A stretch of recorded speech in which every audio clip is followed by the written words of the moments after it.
Presente. Bueno, pues buenas tardes a todos. Sean bienvenidos a otra charla sobre historia de México.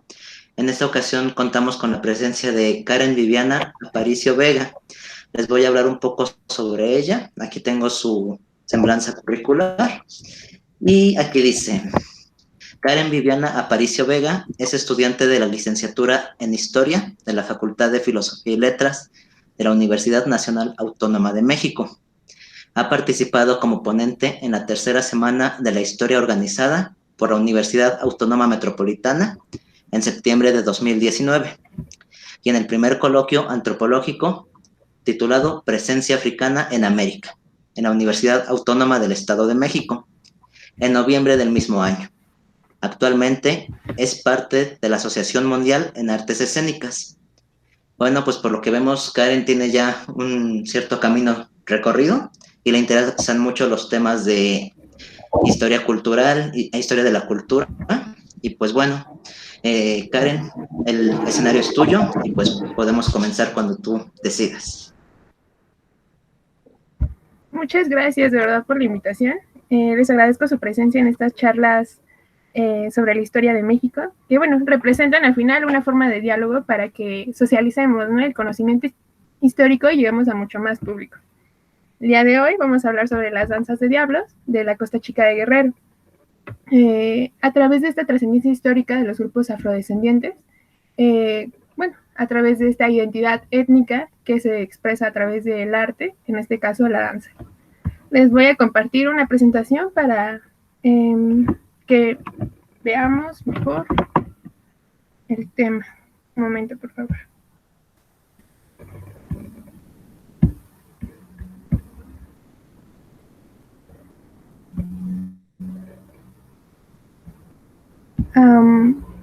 No sé si todos la logran ver. Está cargando. Ok. Ahí está. Vale. Bueno, para esto nos vamos a enfocar en las expresiones dancísticas más importantes de la región de la Costa Chica, que abarca geográficicamente Guerrero y Oaxaca. La danza de diablos la vamos a retomar desde Coajiniculapa, que corresponde al estado de Guerrero, del mismo modo en la Costa Chica. Bueno, comencemos. Partir del modo en que la gente baila requiere un estudio sobre su modo de pensar, su modo de vivir, es decir, su historia, ¿no? No se podría entender el espíritu de un pueblo o de una época sin mirar sus expresiones dancísticas, ¿no? Como es la danza y la música. El reto en la historia de la danza es que se trata de una de las artes más efímeras. Un estudioso de la danza escénica, Jack Anderson, nos menciona que justamente es la danza, la problemática que tiene es que lo irrecuperable es el movimiento, ¿no? Quizá uno pueda tener acceso a las partituras musicales, al vestuario, a la escenografía, pero no al movimiento en sí mismo, ¿no? Afortunadamente, la danza pues es resguardada, ¿no?, por la memoria de aquellos que la ejecutan, pero también representa una problemática, dado que es muy fácil olvidar o cambiar pasos, ¿no? Pero siempre el simbolismo dancístico pues perdura. De igual manera, pues una de las problemáticas es saber cómo abordarla, ¿no? Cómo abordas el movimiento, ¿no?, a través de la historia. Afortunadamente, la danza deja ciertas huellas, como son quizá, ¿no?, la fotografía. Aquí tenemos dos ejemplos de eso, ¿no? Pero caemos en lo mismo, ¿no? Podemos ver que en el caso de la que se titula Norte, ensayo del ballet, pues vemos a una persona con los brazos extendidos, pero no sabemos si va a girar, si va a dar un paso, si va a dar incluso un salto, ¿no? Pero sí tenemos la noción de que representa un movimiento, ¿no? En el otro caso, es una fotografía de 1970, indígena bailando danza de venado, y pasa lo mismo, ¿no? Tenemos una idea visual de a qué corresponde, ¿no? Su indumentaria, los instrumentos, ¿no? Quizá con las sonajas, pero no sabemos si la danza iba terminando, si iba comenzando, si después de este movimiento, de esta postura, ¿no?, correspondía a otro movimiento. También otra de las huellas que nos deja la danza y que resultan bastante interesantes es lo que se prohíbe, ¿no? Si se prohíbe algo es porque se hacía, ¿no? En este caso tenemos una de esas estampillas, imágenes que aparecían en El Heraldo, ¿no? Un periódico de principios del siglo XX, en el que se titula Los bailes que nos amenazan, ¿no? Tienen unos títulos muy, muy graciosos y nos representan, ¿no? Un poco de que si se hace, digo, si se prohíbe, se hace, ¿no? Este tipo de bailes, ¿no? Que tienden a ser un poco más de contacto físico, ¿no? Algo más lujuriosos, ¿no? Incluso descritos por algunos de estos periódicos. Y bueno, algo que llama mucho la atención, por ejemplo, es que desde época colonial también podemos identificar ciertos bailes, ¿no? Que se prohíben, ¿no? Con edictos que prohíben bailes indecentes, ¿no? Precisamente aquí tenemos uno que se encuentra en la historia documental, siglo XVIII, editado por Miguel León Portilla, y nos da, ¿no? Una visión más o menos de qué era esto que se vivía en la época colonial. Es un edicto que está fechado el 26 de agosto de 1782 y es publicado en Valle de Oaxaca, ¿no? Y lo que preocupa en esto es que el baile, ¿no? Está ya introducida, ¿no? En la peste de las almas y la ruina de la modestia y el pudor cristiano. Se busca que estos gestos, movimientos sean prohibidos, que no se hagan más, porque nada más están corrompiendo a la sociedad católica, ¿no? De la Nueva España.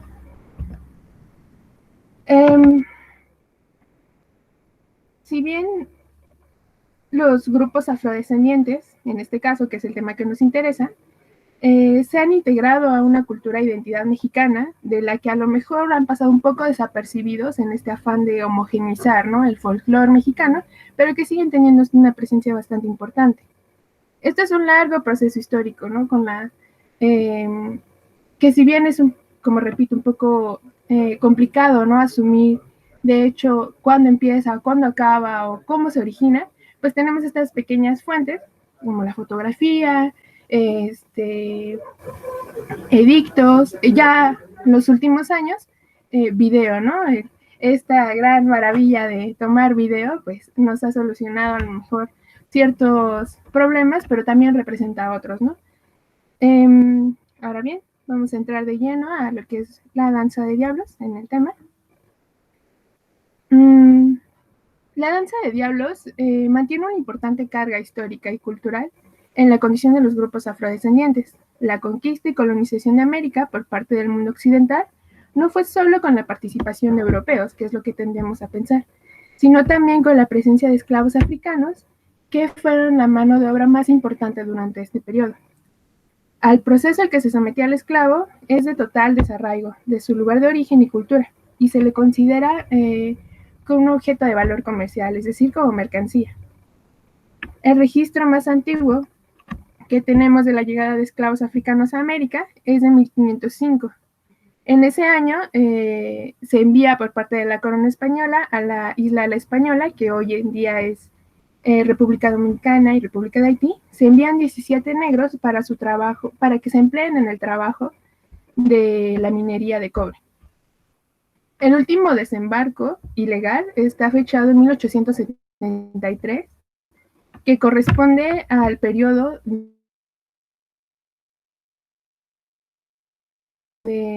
último de esclavitud, e igual, ¿no? Para la minería y la producción de azúcar de caña. El número aproximado de esclavos africanos que arribaron a América se desconoce, pero se estima aproximadamente que fue más o menos de 9 millones de personas en todo este periodo de 1505 a 1873. La mano de obra de los esclavos era utilizada para la producción de azúcar, como ya dije, café, tabaco, algodón, arroz, la explotación minera, el trabajo doméstico y el trabajo ganadero. El trabajo ganadero se consideraba como un trabajo especializado, ¿no? La historia de esclavitud tiende a recordarnos que son estos afrodescendientes los que se dedican, ¿no? Al cuidado de la ganadería y que a la par lo hacen al final un trabajo especializado, ¿no? Al que a la llegada al Nuevo Mundo, pues los indios no tienen ni idea de lo que es la ganadería, ni mucho menos están relacionados con estos animales, ¿no? Este es un mapa que detalla la ubicación de Coajiniculapa, donde nos vamos a ubicar. En la Nueva España, la población de origen africano se concentró en las zonas costeras de lo que hoy actualmente es Veracruz, Tabasco, Chiapas, Guerrero y Oaxaca. Para esta ocasión nos vamos a centrar en Guerrero, Costa Chica, donde la población de origen étnico diverso y su nuevo espacio cultural conllevó a la reconstrucción de su identidad y resistencia, recuperando algunos elementos culturales africanos. El motivo por que se aborda la danza de diablos es la manifestación teatral de las largas y pesadas jornadas de trabajo obligadas, y que para su ejecución se utilizan elementos representativos de una cultura afrodescendiente.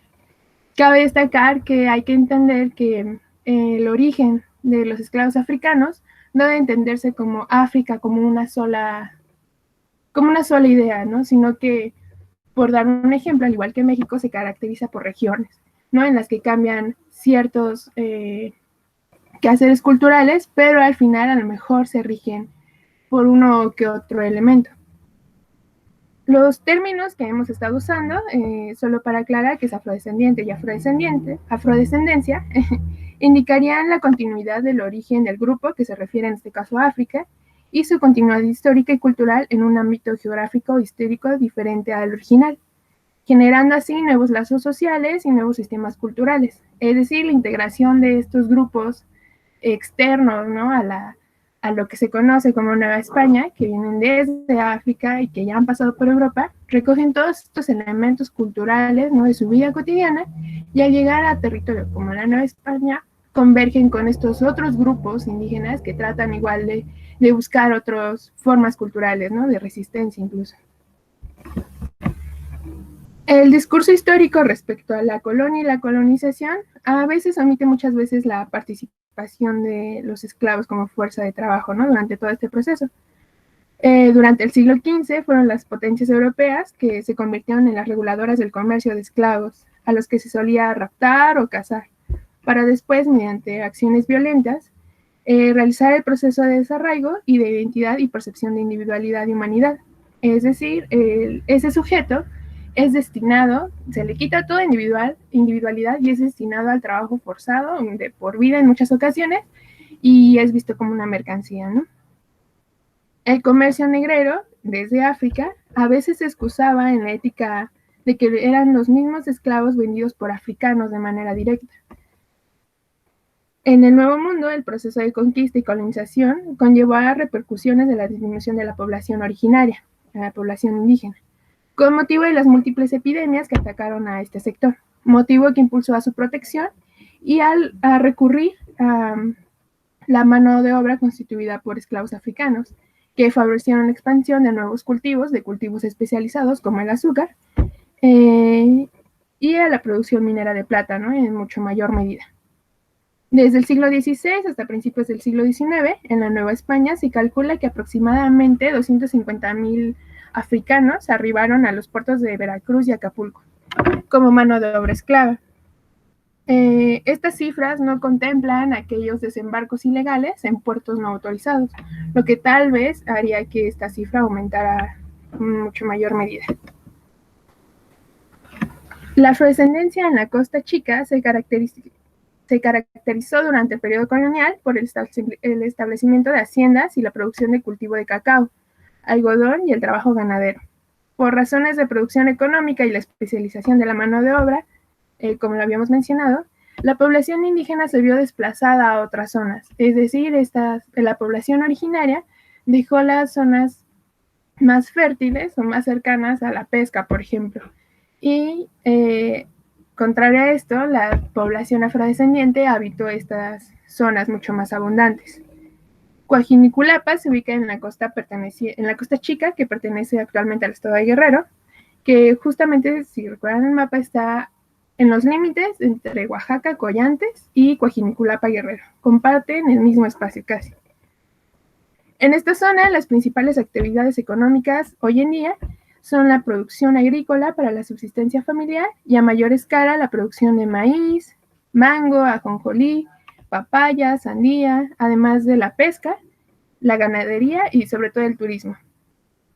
El origen de Coajiniculapa se remonta al siglo XVI en los terrenos que pertenecían a las haciendas del Mariscal de Castilla. El intercambio cultural que se ha manifestado en esta zona que es muy amplio y muy rico, se debe a la convivencia de distintos grupos indígenas, mestizos, africanos y europeos, desde época colonial, dado que las actividades de la vida cotidiana fomentaron este intercambio, ¿no?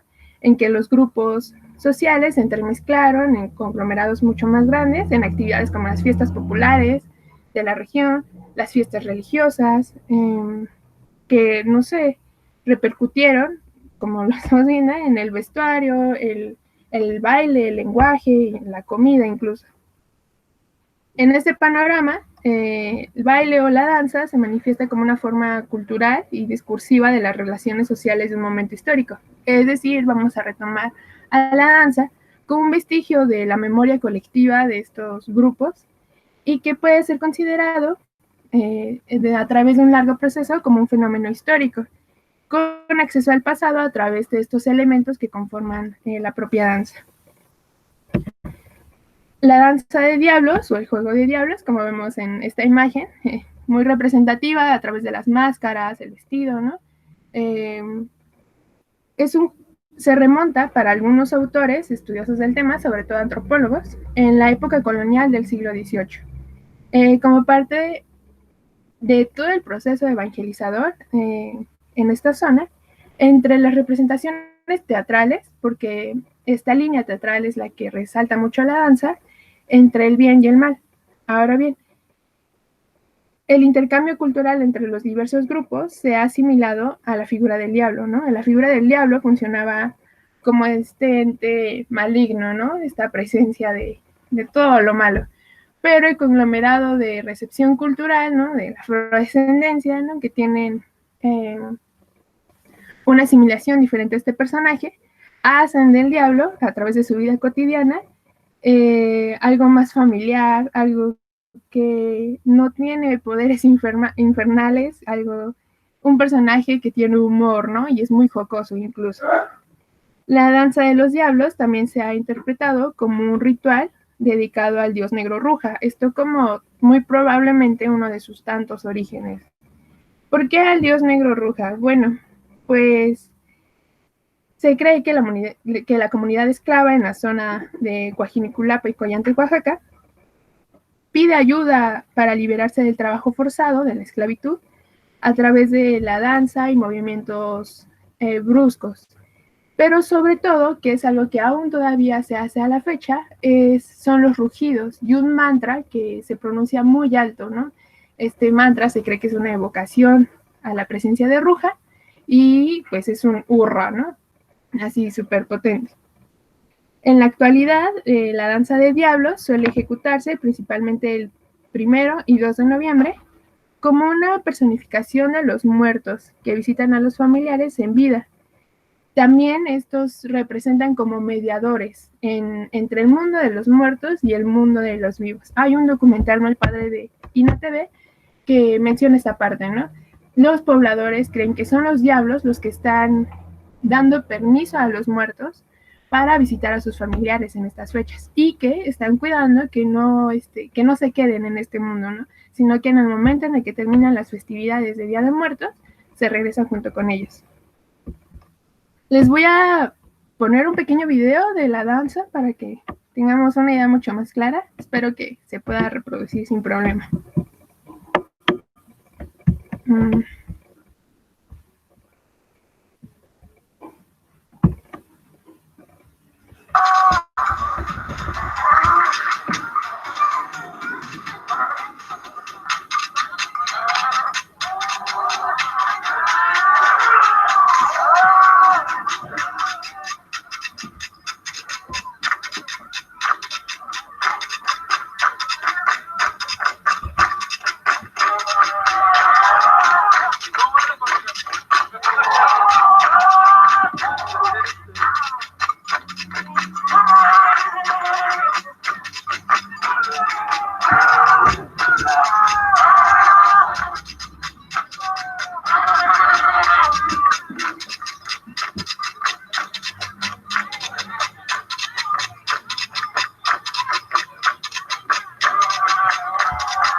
Espero que se haya podido ver bien. Bueno, ese es un fragmento de una ejecución de la danza de diablos. Esta danza suele durar mucho tiempo y está dividida por compases, ¿no? Como vieron, todos los hombres que participan en la danza son activos. Ninguno de ellos es pasivo, todos están en movimiento. Generalmente deben ser hombres, deben ser varones, y creo que la danza más pequeña que yo he visto es de 12 personas, pero suelen ser de mucho más, 24 o 30 personas. Los personajes que participan en esta danza son el Diablo Mayor o Tenango, que en nuestra imagen se encontraba en la parte del medio, que va generalmente ataviado de manera mucho más elegante, ¿no?, que los demás diablos, con cuera, en otros casos incluso ya con gabardina.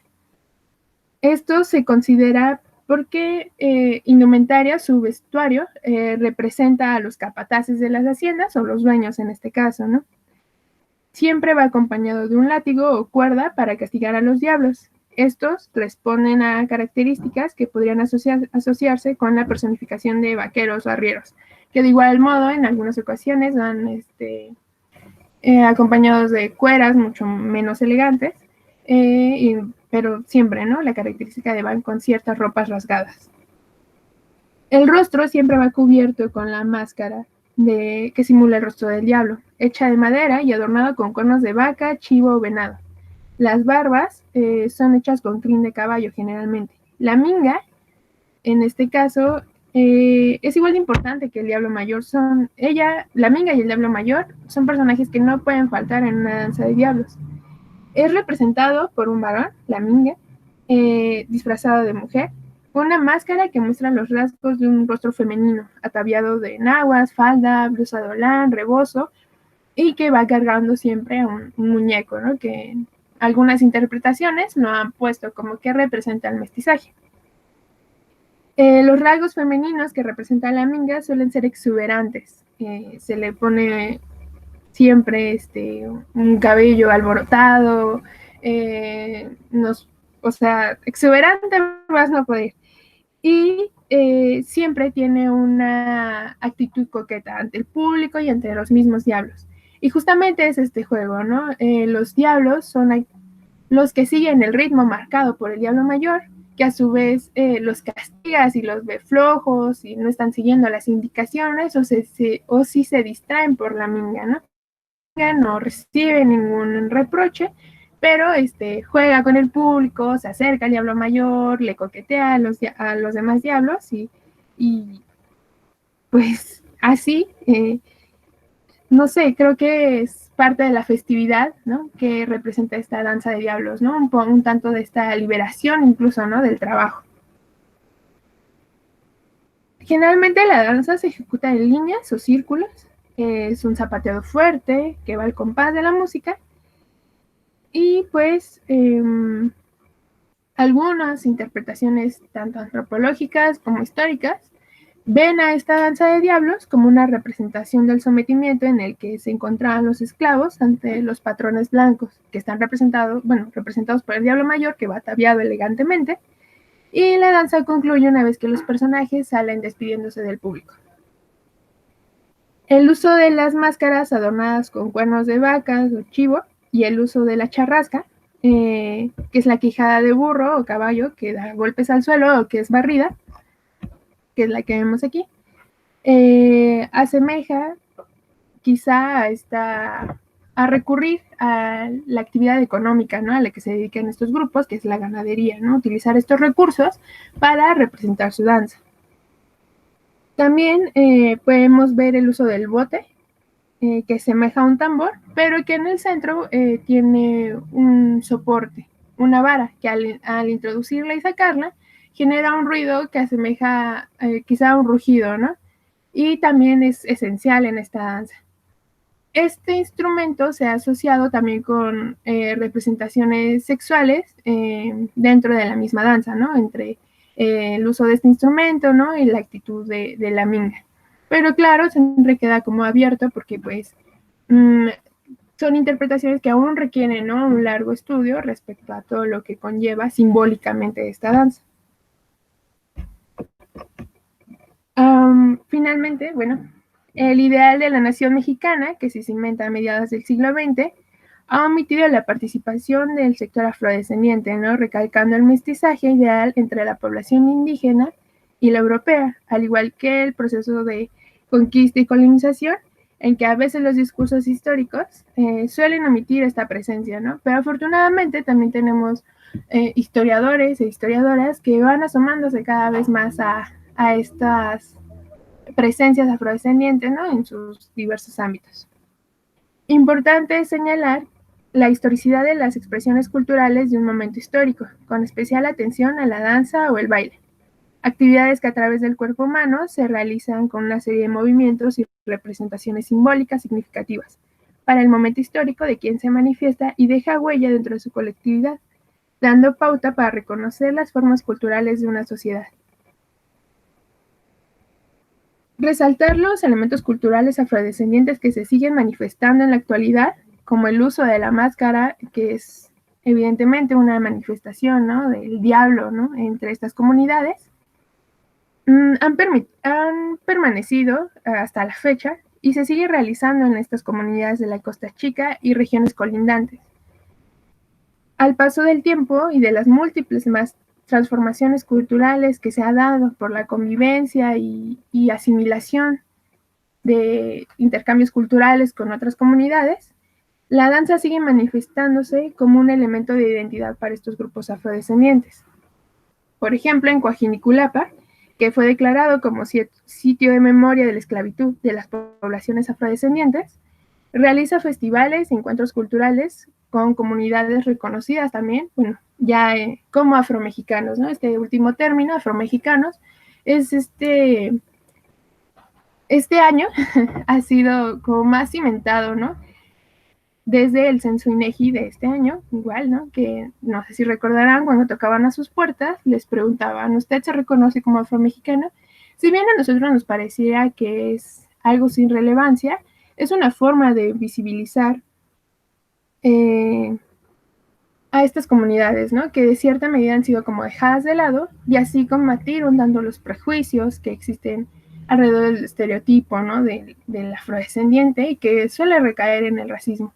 De este modo, pues son esta danza, ¿no?, que se ha tomado como una batuta, ¿no?, de la identidad afrodescendiente, de los afromexicanos en México, y que ha sido llevada a lugares como la Guelaguetza, ¿no?, en las que se hace énfasis en este sentido afrodescendiente, y también a otros eventos, ¿no?, como de la UNESCO, de las celebraciones conmemorativas internacionales en las que se invitan a estos grupos a interpretar de su música y a ejecutar parte de sus danzas. Pero bueno, sería todo de mi parte. No sé si tengan alguna duda o comentario. Muchas gracias, Karen.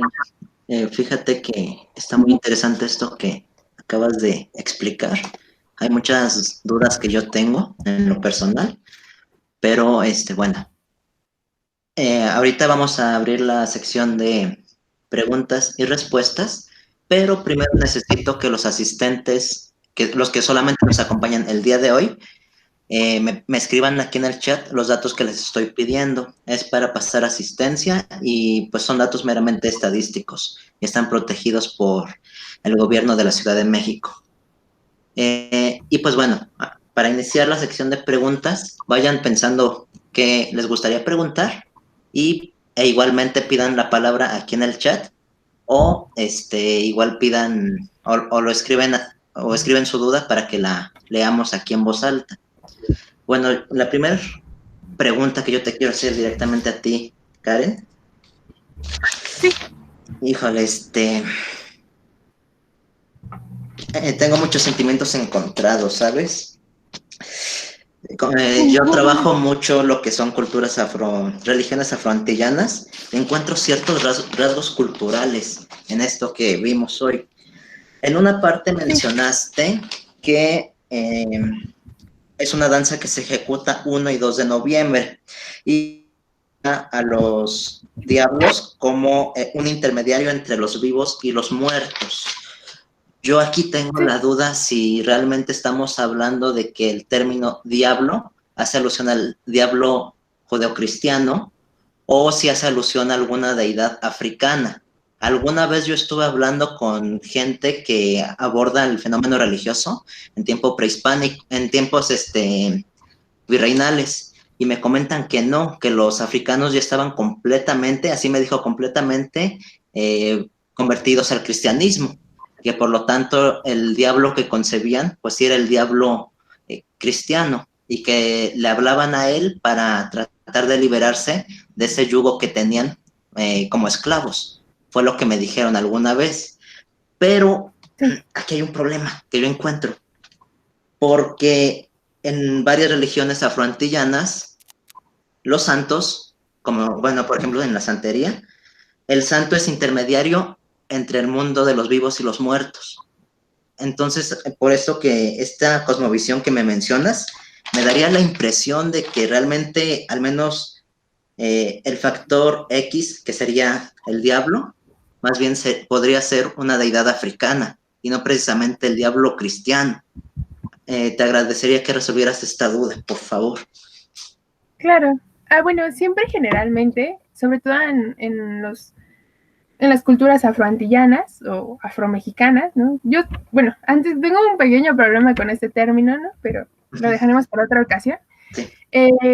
Siempre uno cree, cuando lee, que al escuchar o leer diablo se refiere a este diablo, ¿no? Esa construcción judeocristiana, ¿no? Que te va a llevar al infierno y demás. Esta parte de que si los esclavos africanos ya estaban totalmente evangelizados, ¿no? En estos términos burdos, sí lo creo. Bueno, hay que retomar, ¿no? Que la esclavitud africana por parte de potencias europeas, por ejemplo, la inglesa, era una muy violenta, ¿no? De sometimiento total. La española, si bien no era tan violenta, sí hacía más énfasis en que culturalmente se asimilaran a esta religión católica, ¿no? Para evitar cualquier problema con ellos. Al final hay que retomar que el esclavo es visto como una mercancía, ¿no? O sea, mientras te trabaje, no hay problema. Ahora bien,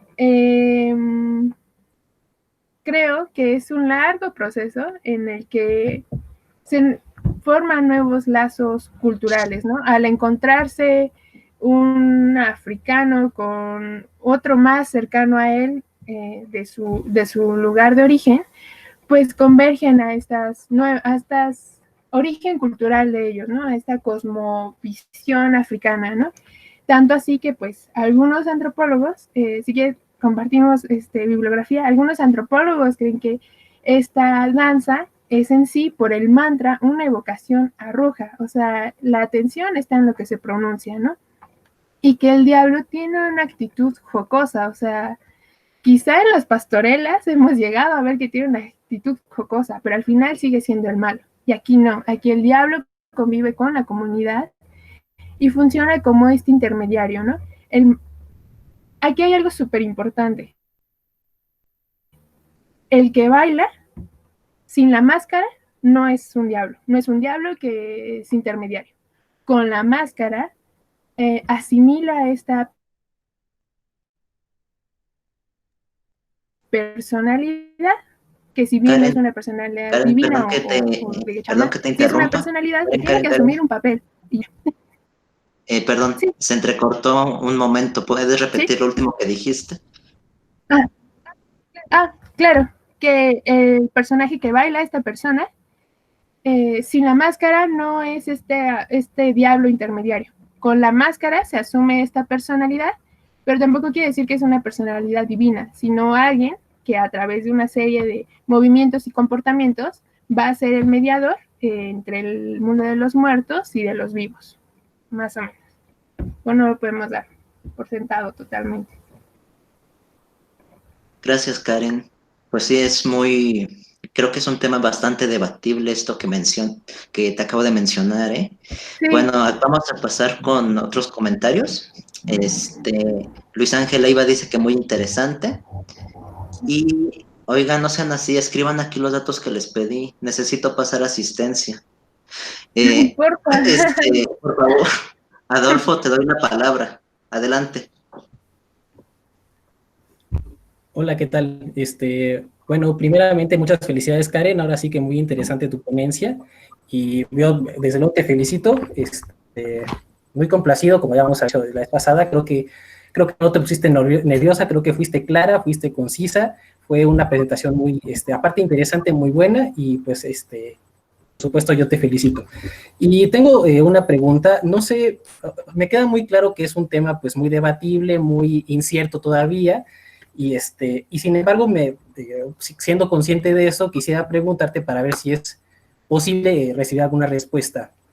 Y es, bueno, pues hay creo que hay dos niveles, evidentemente, cuando se presentan este tipo de fenómenos, digamos, cuando los representan, en este caso, los afrodescendientes, quienes, digamos, son los dueños de esa cultura, y cuando es representada por otro tipo de personas que, por ejemplo, pienso yo, en alguna ocasión que yo, aquí en la Ciudad de México, vi a un ballet folclórico.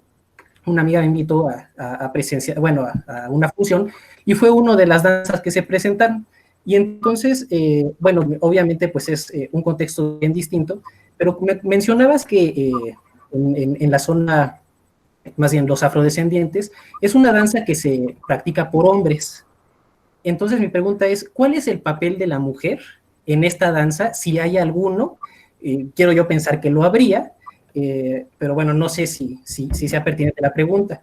Y en segundo lugar, ¿cuál sería, bueno, no sé si exista alguna relación o alguna percepción que puedan tener los afrodescendientes cuando practican o digamos que presentan este tipo de manifestaciones dentro de su contexto, cuando saben o cuando pueden verlo o pueden presenciarlo, digamos, que se ha convertido pues en un fenómeno también que ya no solamente lo representan ellos, sino que otras personas ajenas a su cultura se han relativamente apropiado de él y pues lo pueden presentar en un contexto plenamente diferente, con un público plenamente diferente que por supuesto no comprende todo este significado propio, ¿no?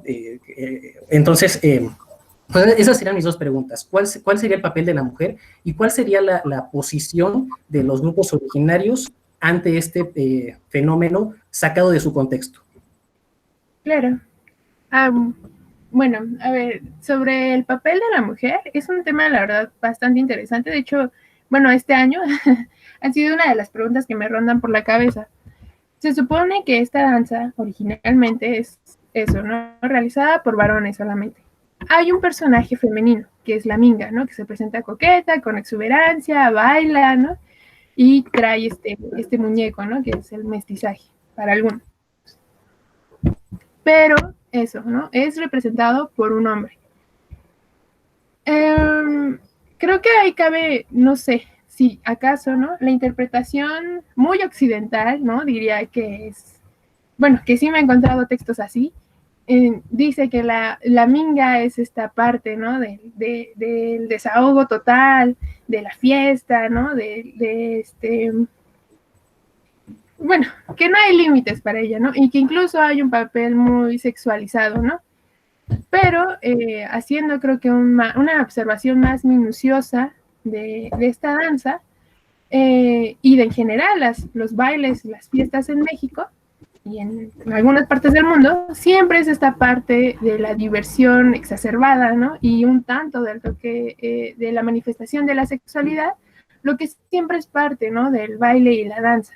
No solamente en esta, ¿no? También encontramos otras en la que a lo mejor sí en menor medida, pero existe la coquetería, ¿no? Quizá.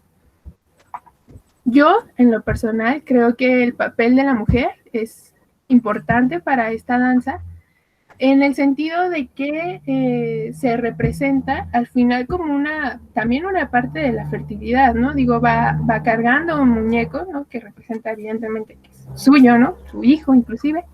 Pero sí, creo que para resolver más esa pregunta sería mucho más interesante y concreto, ¿no? Ir a estas zonas y preguntar a las mujeres, en este caso, cómo se identifican o cuál es su sentir al ver a la minga, que yo al menos no he percibido que sea ofensivo, ¿no? Incluso es festivo, ¿no? A los niños les emociona mucho la minga o les asusta, ¿no? También, pero no hay un rechazo hacia ella.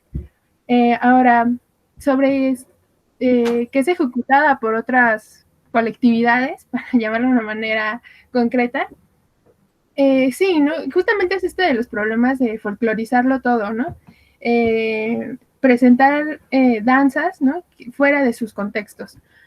Creo que para esto es importante, justamente, ¿no? Recalcar, no sé si, bueno, ustedes han tenido experiencia, ¿no? Cuando están en un festival, incluso de primaria, las maestras de eso presentan, ¿no? Bailes de Jalisco y ya, ¿no? En este caso, pues sería muy interesante, ¿no? Danza de diablos de la costa de Guerrero, ¿no? Grupos afrodescendientes.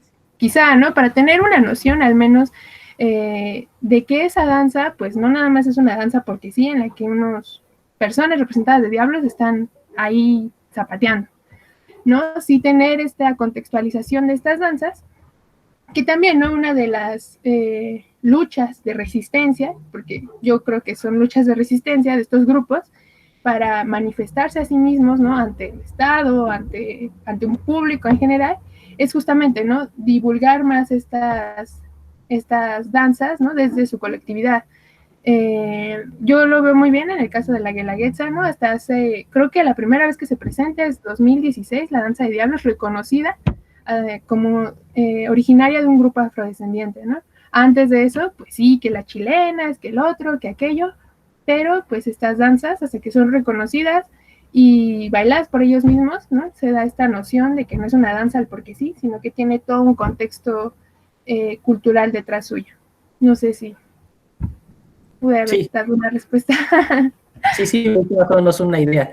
Y lo preguntaba ahora sí que, por ejemplo, porque recuerdo que en esa ocasión en la que yo la presencié esa danza, pues obviamente aquí en la Ciudad de México, bueno, creo en el centro del país es común que los ballets folclóricos obviamente tengan miembros generalmente más mujeres que hombres. Ajá. Creo, no sé, pero creo que es la tendencia, ¿no? Que haya más mujeres que hombres. Así que al momento de representar una danza como la de los Diablos, pues evidentemente hubo muchas chicas, amigas de mi amiga, que hicieron ese papel de hombres, de diablos, ¿no? Claro. Entonces es, por ejemplo, una manera en la que yo estaba tratando de hilar, pues cuál podría ser esa relación entre, más bien, el problema que encarna la relación entre el sacar de su contexto solo por citar un ejemplo, ¿no? En este caso, la parte de que los manifestantes, digo que los danzarinas o danzantes son hombres y que aquí en la ciudad, pues ya ni se entiende el significado o la historicidad, digamos, en los ámbitos religioso, cultural, de resistencia y por supuesto también el de género. Entonces, pues ahora sí que con lo que respondes ya más o menos me das una idea de cómo tendríamos también nosotros, por lo pronto, de cómo pues cómo aprender y cómo reaccionar ante estos fenómenos con mayor apertura y con mayor, pues sí, con mayor apertura y con mayor crítica también. Entonces, gracias, Karen. No, de qué. Gracias por animarte a participar, Adolfo. Siempre es bueno escucharte, más porque casi Bueno, nunca hablas. bueno, a fin de cuentas, este es un tema que yo de alguna manera ya he tenido cierto acercamiento, por lo menos la danza ya la he presenciado, entonces, y a fin de cuentas, pues es también un tema muy interesante para mí por la cuestión también religiosa, sobre todo, ¿no? Entonces, bueno, pues ahora sí que todo un gusto haber escuchado esta presentación. Muchas gracias, Fausto, y por supuesto, muchas gracias, Karen. Gracias. Gracias, Adolfo. Le doy la palabra a Oscar. Oscar, ¿estás allí? Parece que saliste. ¿Sí estás allí? Ok, Sí, creo que sí. Sí, tuve un problema, pero ya. adelante, Oscar. Bueno, primero igual felicitar a Karen, porque creo que pues ha mejorado su exposición a lo largo de sus presentaciones. Gracias. Y bueno, también mi pregunta va un poco igual relacionado con lo que dijo Adolfo. Porque sí, es importante mencionar eso de lo de la memoria colectiva de los pueblos. Sin embargo, pues sí, como mencionas, pues es una danza, pero para los hombres. Y es una danza que, bueno, más bien, pues cuál es, o sea, qué tipos de hombres pueden participar ahí. O sea, si es por familia, si es por oficio, si solamente son pues los dirigentes, si ya hay como un gremio o ese tipo de cuestiones. Porque también mencionaste que pues los ganaderos son importantes por los instrumentos musicales. Pero, por ejemplo, no sé, los agricultores, los arrieros, los comerciantes, ese tipo de cuestiones, pues, ¿cómo ven la danza? Sí, y bueno, esa es mi pregunta. Sí. Claro. Bueno, pues partimos de la ganadería precisamente por el valor en la zona. Es la actividad más importante y, bueno, a partir de la cual, ¿no?, se rescatan elementos como, por ejemplo, utilizar la quijada de un animal para hacerlo un instrumento musical, ¿no? Utilizar su cuero para hacer un bote, ¿no?, que emite un sonido. El crin del caballo para hacer máscaras, ¿no? Los cuernos, o sea, partimos de eso. Ahora bien, es bastante complicado. La investigación, que desde la historia, ¿no?, le llamamos de tiempo presente quizá, puede ser diablo un varón, quien quisiera que pertenezca a la comunidad. Se le requiere fuerza y sobre todo condición física. Obviamente no en el sentido de que se aviente 100 lagartijas, ¿no?, sino que demuestre que puede aguantar toda la danza, generalmente todo el día, sobre todo el 1 y 2 de noviembre, que van de casa en casa, que van al panteón, que van de fiesta en fiesta, que aguante, que aguante, que aguante. Y también, bueno, generalmente el diablo mayor o el tenango cambia, ¿no?, según las comunidades. Hay que recordar que Coayantes, Oaxaca, Coajiniculapa, Guerrero, y otros poblados cercanos practican la danza, ¿no? Y cambia según la comunidad. En el caso de Coajiniculapa, el tenango, el diablo mayor, no se hereda, ¿no? Pero el que asume ese papel lo asume hasta que ya no pueda bailar, ¿no? Hasta que la edad tal vez ya no se lo permita. Mientras, podríamos decir casi que es un papel vitalicio, ¿no? En otras comunidades, por ejemplo, se hacen enfrentamientos, pero dancísticos, o sea, danzan entre ellos y el que más gusta al público, el que aguanta más, es el que se queda con el diablo mayor. Pero sí, o sea, generalmente cualquier miembro de la comunidad varón puede ser parte de esta danza y también que pueda, pues eso, ir armando su vestuario, ¿no? Las máscaras que les he presentado en las distintas fotografías no son así de repente, ¿no? Se van armando de poco a poco. Generalmente se distingue cuando alguien es nuevo porque en la danza su indumentaria es un poco sencilla, ¿no? Tiene poco crin de caballo, quizá unos cuernos pequeños, ¿no? Y conforme va pasando el tiempo la va haciendo más elaborada, ¿no? Pues ya, ahí sería todo. Sí, muchas gracias. Gracias, Oscar. ¿Alguien más que quiera pedir la palabra?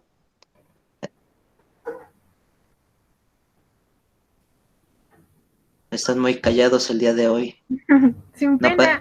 No parecen historiadores. Ok, Cristian, adelante. Y después Jennifer. ¿Se me escuchan? Sí, adelante. Buenos días, Karen. Bueno, buenas tardes, más bien dicho, Karen. Mira, yo no soy especialista en el tema, ¿no? Y tengo muchas dudas. Pero alguna vez leí acerca de Danza de los Diablos que se fusionó con algunas danzas indígenas propias de la zona. ¿Realmente esto es cierto o no es cierto? Y si realmente, ¿qué tanto aportó una a la otra? ¿Qué tanto aportaron las danzas prehispánicas o de los indígenas de la zona a la danza de los diablos o viceversa? ¿O nada más un arte que no es No, claro, o sea, todas preguntas son válidas, una siempre nos lleva a algo maravilloso, ¿no? Podemos decir que sí, o sea, ambas partes, un grupo indígena y un grupo afrodescendiente, convergen entre sí y de ahí sale algo, ¿no? En este caso, la danza de diablos, pero es que, bueno, yo en lo personal estoy de desacuerdo con estos antropólogos que dan por hecho, ¿no?, que es totalmente africana, cuando pues no, tiene muchos elementos incluso europeos, ¿no? O sea, ¿por qué usar una gabardina o una cuera en una danza, ¿no? Bueno, porque el patrón europeo, el patrón blanco occidental lo utiliza, ¿no? En este caso, convergen ambos, ¿no? Convergen ambos porque hay que tener en cuenta que ambas partes o bueno, todas las que participen en una convivencia cotidiana, que es de mucho, mucho, mucho tiempo, son activas, ¿no? Digo, creo que a mí me gusta compararlo, por ejemplo, cuando uno va a una fiesta, ¿no? Y está con alguien que no conoce, pero te invita a bailar, ¿no? Y le aprendes un paso, o le aprendes una vuelta, o te gusta su playera y dices, yo a la otra fiesta voy a conseguirme una así, ¿no? Lo mismo, ¿no? Quizá de una manera muy burda, ¿no? Pero más o menos para darnos una idea, estos grupos convergen en fiestas patronales, ¿no? En la fiesta del pueblo, en la cosecha, por ejemplo, y entre cantos, entre ritmos, entre incluso, ¿no? Estas percepciones religiosas, pues nacen este tipo de expresiones culturales como la danza de diablos. Ok. Bueno, muchas gracias por sacarme de la duda. Gracias, Cristian. Jennifer, adelante.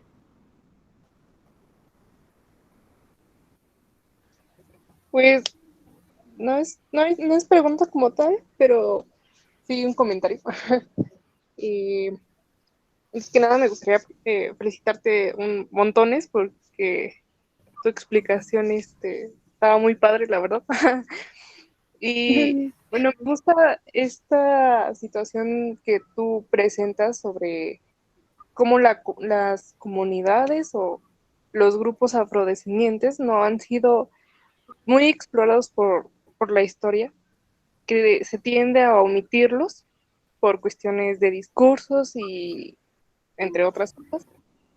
Pero el hecho de que tú lo recalques y muestres como la parte cultural de este pueblo en específico, se me hace interesante, ¿no? Porque es necesario para entender las relaciones interculturales entre los pueblos indígenas afrodescendientes y pues la población mal llamada mestiza, ¿no? Me gusta mucho cómo lo abordaste, los puntos que le dedicaste a cada una de tu presentación y pues nada, solo era eso. Muchas gracias, Jenny. Sí, justamente, pues, esta parte, ¿no? De la historiografía, por ejemplo, bueno, parece ser que el Colegio de México, ¿no? Ya aborda más como este tipo de temáticas, ¿no? Como las mujeres negras, ¿no? También desde el lado, lo he visto mucho, ¿no? Desde el periodo independiente, ¿no? La participación de estos grupos, ¿no? Con los insurgentes, conservadores, ¿no? Ya como que más o menos ahí va. Pero sí, es un tema fascinante, la verdad. Muchas gracias. Ya ves, Karen, les gustó mucho tu presentación. Me incluyo. Quisiera preguntar si alguno de los aquí presentes alguna vez ha estado en una de estas danzas, ya sea como espectador o haya tenido el gusto de bailarla. No sé si alguien aquí lo haya podido hacer. Incluso tú, Karen, no sé si alguna vez has podido participar. La he podido ver.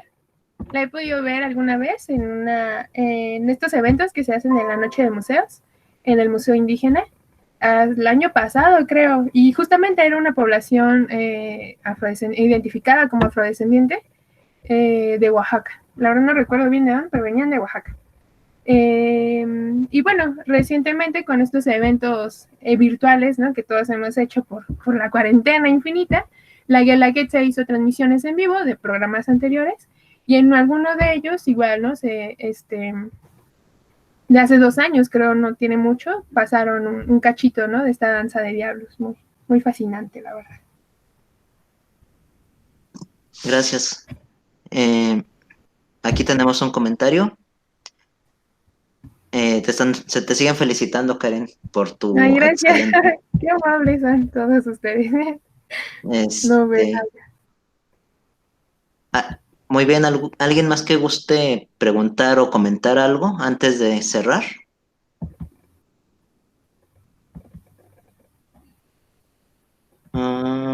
Adelante. Buenas tardes, saludos Karen. Sí, ya sé. ¿Podrías hablar un poquito más alto, por favor? Ok, bueno, ya creo que ya me escucho más, ¿verdad? A ver, acércate un poquito más. Poquito, Ok, porque ¿me escucho ya? sí, No un cambia poco Ya mejor. me mucho. escucho, ¿verdad? Ahí, bueno, ahí, sí. Ok, sí, más que nada felicitarte, Karen, por tu trabajo. Está muy bien planteado, mucha información y bueno, hay que seguir trabajando en la defensa de los pueblos afrodescendientes y igual el apoyo cuando lo necesites. Muchas gracias y felicitaciones. Mi nombre es Ay, Raúl muchas Nava gracias, Morales, profesor. profesor del área de danza, y ligado un poco a las actividades que también realiza Karen. Gracias. Así es, muchas gracias, profesor. Muchísimas gracias. Alejandro Plasencia también bueno, él dice que fue una presentación muy interesante, Karen. Ay, gracias, Bueno, gracias. si no hay otra pregunta, yo quisiera hacer una última, Karen. Bueno, tengo muchas, pero pues Claro, no dime. podemos resolver todas aquí. Luis, ¿puedes cargar la imagen que te pasé? Por favor. Lo que pasa, Karen, es que una compañera que está muy enfocada en este tipo de temas me regañó por la presentación, por el flyer que hice, porque pues la danza que ahí pongo no es específicamente de la de Guerrero, es lo que ella me comentó. Y pues bueno, ella es especialista en ese tipo de cosas y me mandó una que me dice que sí es específicamente de allí, que es la de esta imagen. En la parte de las orejas del diablo de en medio, ¿podrías simplificarlo un poquito más, Luis, por favor? En esta imagen, en las orejas, no sé si se alcanza a ver, hay como una cruz y unos pequeños puntos. No sé si tú lo alcances a ver, Karen. Sí, más o menos lo veo. Ándale, es Ah, ya, aquí ya. justamente. Ajá. Sí. Quería saber si sabes qué significan. No, la verdad no. También, bueno, cuando he hablado de este tema, la Ajá. máscara, ¿no? Incluso de ahí podríamos sacar todo un trabajo de tesis si nos dedicáramos a la antropología. Sí, Pero no, no, justamente muchas veces, sí, o sea, primero la imagen, ¿no? Del flyer. Yo no puse especial énfasis porque justamente es lo que pasa, ¿no? Cuando uno habla de danza o de baile, ¿no? No puede dar por sentado que es totalmente de ahí y de ahí no se mueve, ¿no? O sea, hay elementos de esa danza que se transfieren a Guerrero y de Guerrero a Oaxaca y hacen encuentros, ¿no? De afrodescendencia y los diseños de máscara, ¿no? Y los maestros mascareros, ¿no? En este caso, pues muy probablemente, creo, es una hipótesis, pues se trate, ¿no? De adornar, de hacer diferente las orejas, ¿no? Incluso vemos aquí, ¿no? El ejemplo de las tres, ninguna es igual, ¿no? De hecho, se busca la particularidad de la individualidad precisamente en cada una de estas máscaras, ¿no? Entonces, sí las veo, pero no sé, no sabría decir si en realidad representan inclusive, ¿no? Una cruz católica, ¿no? No creo, pero cabe la posibilidad, ¿no? gracias, Karen. Es que, bueno, te pregunto porque yo sí le encuentro un simbolismo desde Sí. el lado religioso.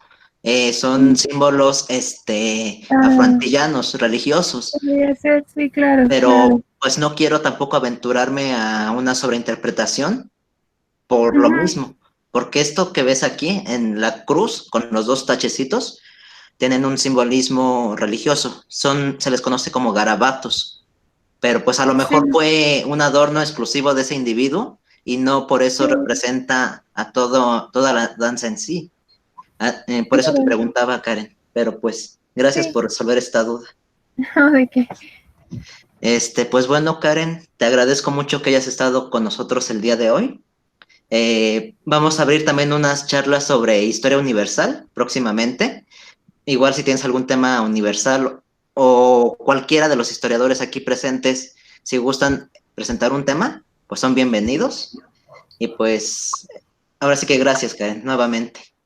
No, muchas gracias a ti por la invitación y de verdad espero que este tipo de temas, bueno, en sí las charlas nos permitan llegar a un público mucho más amplio, que también se interesen por la historia, que al final es para todos, y pues que este tema en especial les haya despertado la curiosidad por el baile que hacemos todos los días y estas danzas, ¿no? Que representan todo un universo cultural. Gracias, Karen. Por cierto, este video se va a subir a YouTube. Los videos que están en YouTube los pueden descargar y resubir si quieren, sin ningún problema. No hay ningún asunto de derechos de autor de por medio, porque justamente se trata de que se llegue a más personas. Y pues, por medio de los medios audiovisuales, yo los pongo a su disposición, esos materiales, por si gustan alguno, lo pueden descargar y reproducir sin fines de lucro. Ahí te lo voy a pasar en un rato. ¿Sí? Sí, muchas gracias. Y pues bueno, antes de cerrar esta sesión, les quiero invitar a que la semana que viene vamos a inaugurar una serie de charlas sobre la guerra de independencia, en general sobre el proceso de independencia. La semana que viene yo presento el tema de autonomía o independencia, por si alguien gusta acompañarnos. Y en 15 días tenemos la presencia del doctor Rodrigo Moreno, del Instituto de Investigaciones Históricas de la UNAM. Es un invitado de lujo, igual por si gustan acompañarnos, ya estaré subiendo la respectiva publicidad. Y pues bueno, esto es lo que les quería decir. Y pues en nombre del gobierno de la Ciudad de México, del programa Pilares, les agradezco que hayan estado con nosotros el día de hoy. Hasta luego. Gracias, hasta luego, buena tarde. Buena tarde, nos vemos, Adolfo. Bye, saludos. Nos vemos. Gracias, hasta luego. De nada, nos vemos.